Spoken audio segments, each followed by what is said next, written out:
In this video, I'm going to show you how you can easily share photos from your iPhone's photo album to Pinterest. Be sure to watch the video to the very end so you don't make any mistakes, and of course do not forget to like this video and subscribe to my channel. Thanks guys. So let's get started, and first off, open up Photos app. Then tap right here to head over to Albums, and then just get into an album you would like to share. After that, tap right here at three dots and select Share Photos. All the photos from the album we have selected are currently ready to be shared.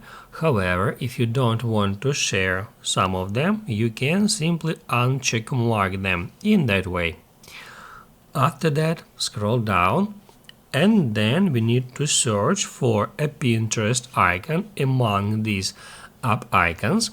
If you can't find Pinterest icon here, tap at More, and then scroll down until you find Pinterest.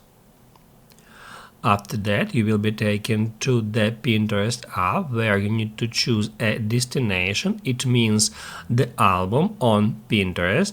We can select some of our albums, or we can tap at Profile to save all these pictures without adding them to an album. And then after photos are loaded, you will be able to open up Pinterest app to check them. If this video helped you out, don't forget to hit the like button.